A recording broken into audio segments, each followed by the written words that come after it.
The unexpected diplomat. The hum of the cargo ship's engines changed pitch as Marcus Chen guided the Star Wanderer into the contested region of space known as the Crimson Divide. His small but reliable vessel carried a precious cargo of rare earth spices, a simple trading run that should have been routine. Instead, he found himself staring at two different alien fleets facing off against each other, their weapons charged but holding fire. Of all the times to stumble into an interstellar standoff, Marcus muttered, checking his ship's diplomatic protocols database. The holographic display identified the larger vessels as belonging to the Thzeri Collective, crystalline beings known for their rigid hierarchy and complex honor codes. The smaller but more numerous ships belonged to the Myriad Assembly, a loose coalition of methane-breathing species who valued adaptability above all else.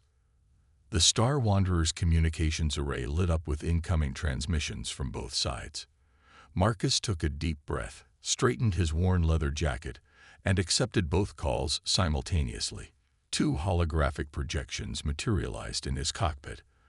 A towering Thzeri elder whose crystalline form sparkled with internal light, and a trio of myriad representatives whose environmental suits swirled with clouds of their native atmosphere. Human vessel. The Thzeri elder's voice resonated like wind through crystal caves. You have entered a restricted zone. This system belongs to the collective by ancient right. Withdraw immediately. Ancient right.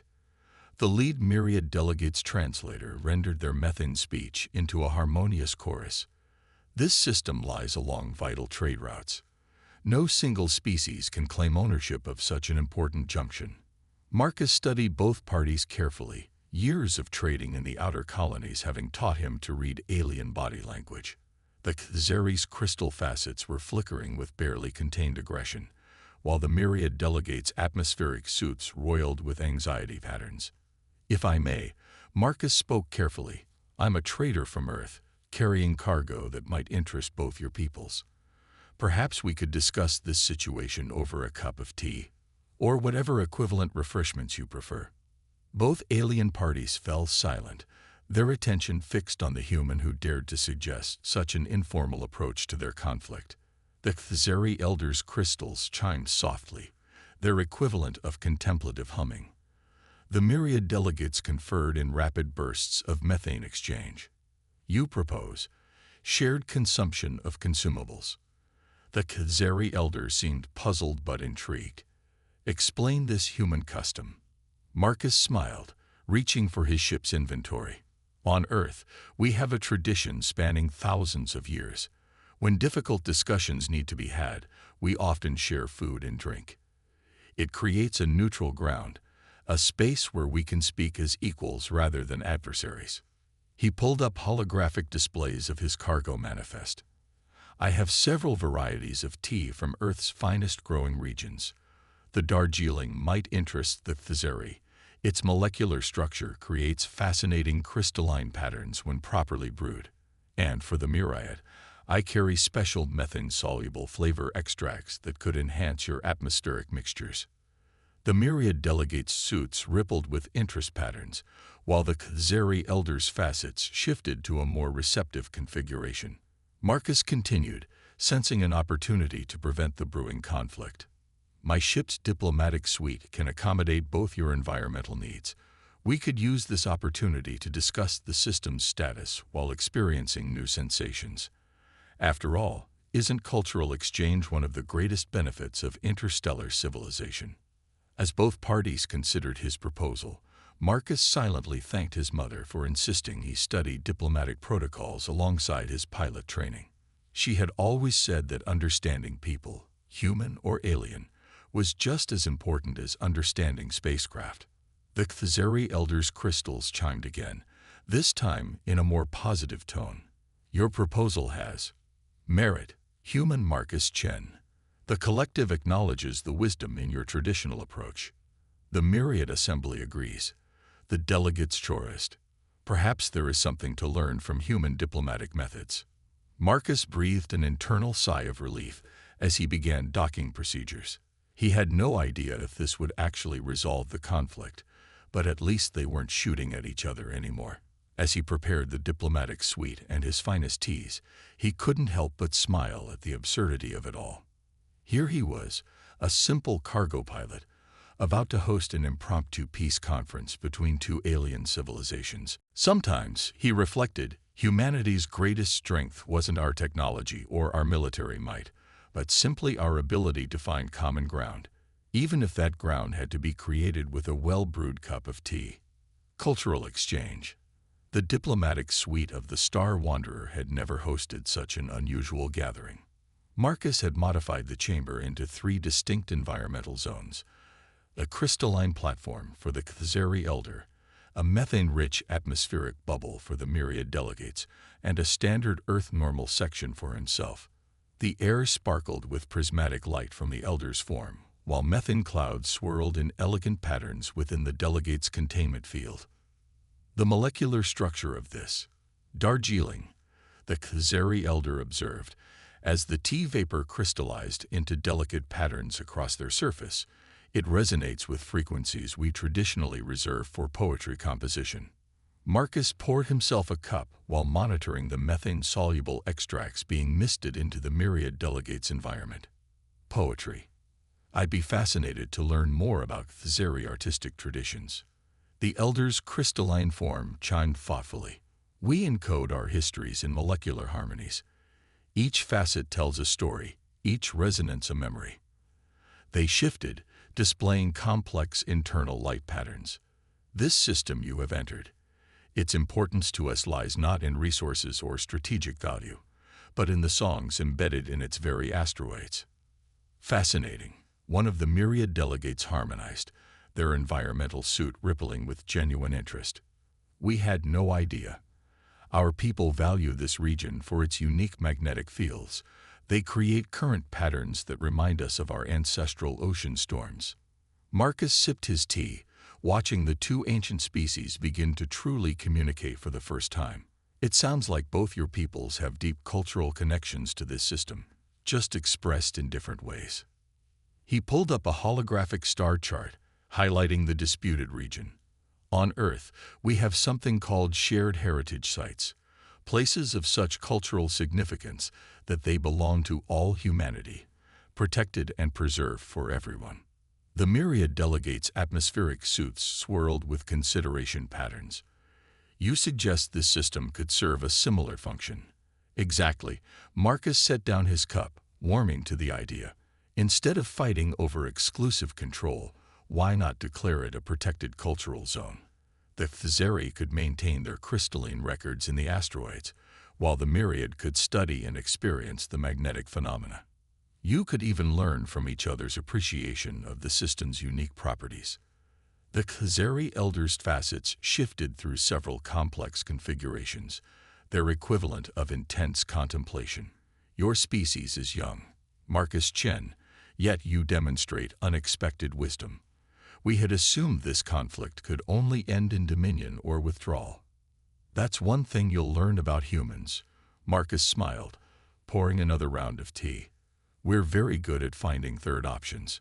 Sometimes the best solution isn't about winning or losing.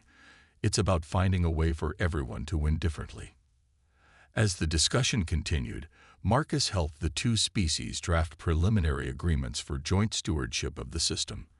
The Khazari would maintain their historical records in the asteroid belt, while the myriad would establish research stations to study the magnetic phenomena. Both would share their findings and cultural interpretations with each other. There is something else we have observed about humans, one of the myriad delegates noted as they finalized the agreement. You possess an unusual ability to bridge disparate viewpoints. Perhaps this is why your species has spread so far among the stars despite your technological limitations. Marcus chuckled. We're adaptable. When you are a relatively young species dealing with ancient civilizations, you learn to be flexible. Sometimes the best technology isn't a new invention, but a new way of looking at things. The Khazari Elder chimed in agreement. Your tea ceremony has shown us this truth. We came prepared for conflict but found harmony instead. The collective will remember this lesson. As Marcus began preparing his ship for departure, he reflected on how a simple cargo run had turned into an impromptu peace conference. His mother would be proud, though she might not believe that her insistence on proper tea service had helped prevent an interstellar war. The Star Wanderer pulled away from the now peaceful system, its hold still full of trade goods, but its mission accomplished in an unexpected way. Behind him, Khazari and Myriad ships were already beginning to coordinate their joint stewardship of the region, their weapons powered down and communication channels open. Sometimes, Marcus thought, humanity's greatest contribution to the galaxy wasn't our technology or our resources, but our ability to help others see new possibilities. And occasionally, all it took was a well-timed cup of tea to change the course of history. Trial by combat. The peace Marcus had brokered lasted exactly 3 standard days before complications arose. He was halfway to his original destination when an urgent transmission from both the Khazari and Myriad leaders reached his ship. Traditional law requires a test of worth. The Khazari elder's crystalline form pulsed with solemn light. Any species seeking to establish new precedent in our legal codes must prove their capability through the trials of resonance. The Myriad delegates' atmospheric suits churned with anxiety. We cannot participate directly due to our environmental needs. The human must stand as proxy for this new arrangement. Marcus felt his mouth go dry. What exactly do these trials entail? The answer came in the form of coordinates to an ancient arena station orbiting a nearby red dwarf star. As the Star Wanderer approached, Marcus couldn't help but marvel at the structure. It was clearly built by the Khazari, its crystalline architecture spanning several kilometers, but it had been modified to accommodate various species over millennia. The trial of resonance tests both mind and body, the elder explained as Marcus docked his ship. You must navigate our crystalline labyrinth while solving harmonic puzzles. Failure means the nullification of our agreement. Inside the arena, Marcus found himself in an environment that defied standard physics. Crystalline platforms floated in 3-dimensional space, each one humming with different frequencies. The paths between them shifted and changed based on sound waves that rippled through the chamber. Begin. The elder's voice resonated through the arena. Marcus took a deep breath and analyzed his surroundings. The crystal platforms each emitted distinct tones, creating a complex musical pattern. He recognized something familiar in the harmonics. They reminded him of the resonance patterns from the tea ceremony. The paths aren't random, he muttered to himself. They're following a musical scale. Drawing on his mother's insistence that he learned music as a child. It helps with mathematics, she'd always said. Marcus began to understand the pattern. Each successful path through the labyrinth required creating harmonious combinations of tones. A wrong step would create dissonance and dissolve the path beneath his feet. He started humming, matching his voice to the crystal tones. The platforms responded, subtle bridges of light forming between them. It wasn't just about finding the right path. It was about becoming part of the music itself. Remarkable, the elder's voice carried a note of surprise. You perceive the harmonic matrix. Marcus didn't respond, focusing instead on the complex melody he was helping to create. As he moved through the labyrinth, he began to realize that the trial wasn't just about navigation or musical ability. It was about understanding how different elements could work together to create something greater than their parts. He reached a central chamber where the challenge intensified. Multiple harmonic patterns overlapped, creating a cacophony of competing frequencies. The Myriad delegates watched anxiously as Marcus stood still, closing his eyes to better concentrate on the sound. Then he began to sing. It wasn't a human song, nor was it purely Khazari harmonics. Instead, Marcus wove together elements of both, creating a bridge between the crystalline resonance and the fluid patterns he'd observed in myriad atmospheric movements. The chamber responded, its chaotic frequencies gradually aligning with his improvised melody. He adapts, one of the Myriad delegates observed. Like us, yet different. The Khazari elder's crystalline form pulsed with increasing brightness. He creates new harmonies while respecting the fundamental resonance. Like us, yet different. Marcus continued his song, walking confidently now as the path solidified beneath his feet. He wasn't just solving the puzzle. He was demonstrating why humans could serve as mediators between ancient species. They were young enough to see new possibilities, but respectful enough to work within existing frameworks. As he reached the final platform, the entire arena hummed in perfect harmony. The crystalline structures shimmered with patterns that matched the swirling clouds in the myriad delegates' environmental suits. Without realizing it, Marcus had created a physical representation of the cooperation he proposed. The trial of resonance is complete, the elder announced. The human has proven worthy not through dominance, but through understanding. The agreement stands. Marcus exhaled slowly, his heart still racing from the experience. Thank you. Though I have to admit, this wasn't quite what I expected when I suggested shared cultural heritage sites. That is precisely why you succeeded. The elder's crystals chimed with what might have been amusement. You approached our challenge as you approached our conflict, not by forcing your way through, but by finding the harmony in discord. As Marcus returned to his ship, he could hear the combined tones of Thizeri crystals and myriad atmospheric modulation, creating a new kind of music in the arena. Sometimes, he reflected, the best way to prove humanity's worth wasn't through strength or technology, but through our unique ability to adapt and harmonize with the universe around us. He made a mental note to thank his mother for those childhood music lessons. Somehow, they'd helped prevent an interstellar war and established a new precedent in alien law. Not bad for a simple cargo pilot who just wanted to deliver some tea. Technology and tradition. The warning alarms on the ancient arena station began just as Marcus was preparing to depart. A cascade of crystalline tones, discordant and urgent, filled the structure. The Thizeri Elder's form flickered with distress patterns, while the myriad delegates' environmental suits pulsed rapidly. The containment fields are failing. The Elder's voice resonated with barely controlled panic. The station's harmonic generators are destabilizing. Without them, the entire structure will collapse into subspace. Marcus quickly accessed the station's diagnostic systems through his ship's interface. The holographic display showed a complex network of crystalline resonators, each one gradually shifting out of alignment.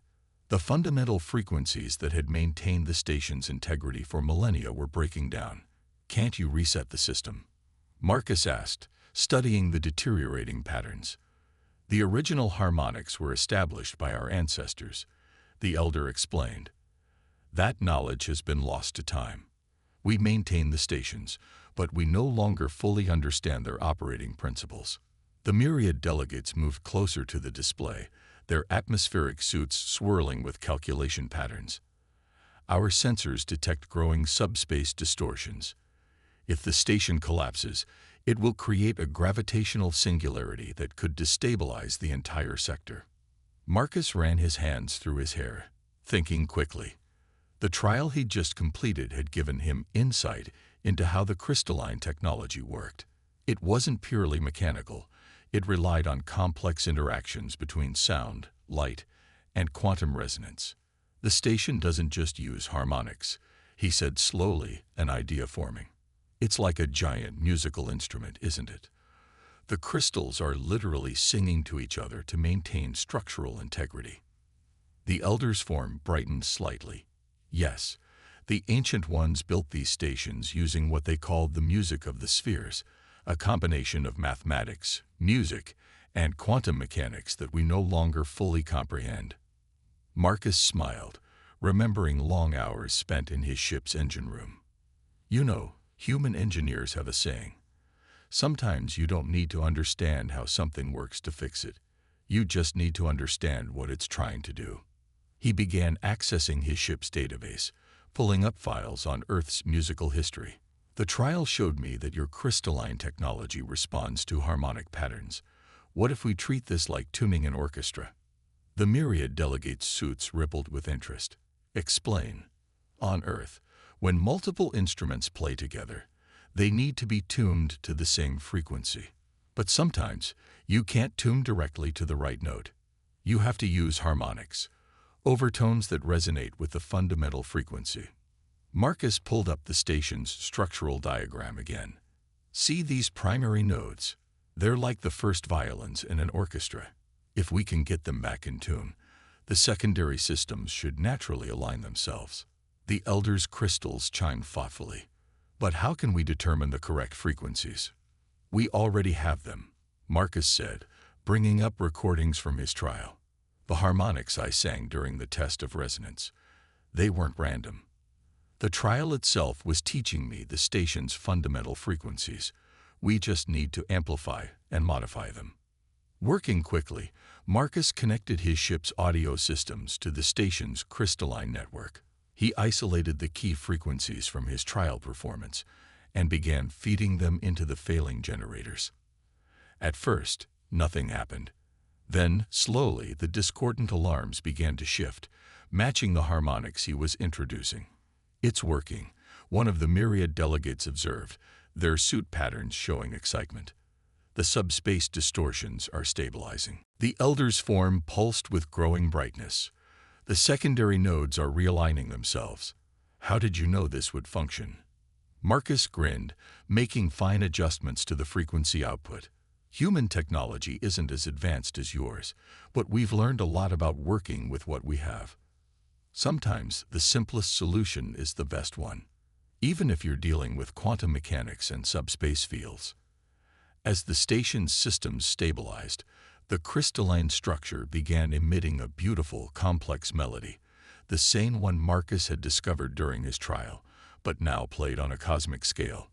The Thzeri Elder's form resonated in harmony with it, while the myriad delegates' atmospheric patterns synchronized to the rhythm.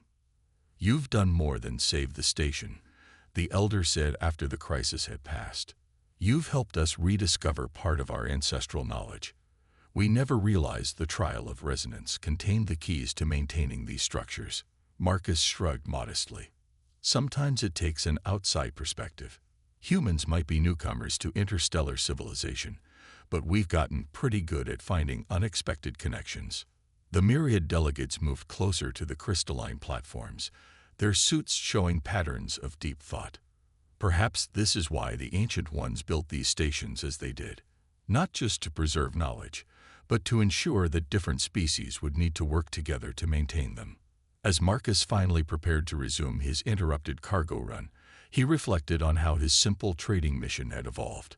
He'd not only helped prevent a war and passed an ancient trial, but he'd also helped preserve a piece of galactic heritage, all by applying basic human problem-solving to advanced alien technology. Sometimes, he thought, humanity's greatest contribution to the galaxy wasn't our scientific knowledge, but our ability to see old problems in new ways. And occasionally, all it took was remembering that even the most complex systems followed simple, universal principles, whether you were tuning a violin or stabilizing a quantum subspace field. A bridge between stars. A month after the events at the arena station, Marcus Chen found himself back in the Crimson Divide, but the scene before him was drastically different from his first visit. Where once two fleets had faced each other with weapons charged, now a joint cultural center orbited the system's primary star. Its design merged Thzeri crystalline architecture with myriad atmospheric engineering, creating a structure as beautiful as it was functional. "Welcome to the Harmony Point Station," the Thzeri Elder's holographic form greeted Marcus as he docked. "Your cargo of Earth tea has become quite popular among both our peoples." Marcus smiled, noting how the Elder's crystalline patterns had adopted some of the flowing qualities he'd observed in myriad atmospheric suits. Cultural exchange was already happening in subtle ways. "I'm just glad my accidental detour turned out so well," he said, supervising the unloading of his cargo. "Though I have to admit, I never expected to become an informal ambassador for humanity." The myriad delegates emerged from their environmental chamber, their suits displaying patterns Marcus had learned to recognize as enthusiasm. "Your species has proven to be a valuable catalyst, Marcus Chen. Since the events at the ancient arena, other species have begun approaching us about establishing similar cultural exchange programs." Inside the station's grand central chamber, Marcus saw the results of their cooperation. Thzeri crystal formations created natural amphitheaters, where their musical histories could be shared, while myriad atmospheric chambers allowed visitors to experience the beauty of methane-based art forms. Most remarkably, the two species have begun developing new art forms that combine their traditions. "We've made an interesting discovery," the elder said, leading Marcus to a new section of the station. "The harmonic principles you used to save the arena station. They've helped us understand more about our ancestors' technologies. We've begun decoding historical records we thought were lost forever." The myriad delegates moved in perfect synchronization with the crystal harmonics, their atmospheric patterns creating complementary visual effects. "And our people have found that the magnetic phenomena we so value in this system create unique resonance patterns in Xeri crystals. Together, we're learning things neither species could have discovered alone." Marcus watched as a group of younger Xeri and myriad representatives worked together at a consortium of instruments and displays. They were using principles from his improvised solution at the arena to develop new technologies that combined both species' strengths. "You've done more than prevent a war," one of the delegates said. "You've shown us how our differences can become advantages when we work together." "That's kind of a human specialty," Marcus replied, accepting a cup of perfectly brewed Darjeeling. "We're not the strongest, fastest, or most technologically advanced species in the galaxy, but we're really good at bringing people together and finding unexpected solutions." The elder's crystals chimed in agreement. "Which is why we have a proposal for you, Marcus Chen.